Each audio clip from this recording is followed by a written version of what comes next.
'n wide. Dit beteken die bowler die bal te wyd gebal, so die batter nie by die bal kan uitkom met sy bat nie. Die tweede een is uit. Dit is as jy op enige van die maniere uitgaan.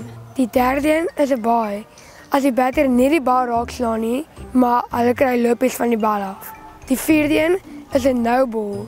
Dit is as die bowler nie 'n regverdige bal bou nie. 5 is leg bye. As die bal die batter se been of lyf raak en hulle kry lopies van die bal af.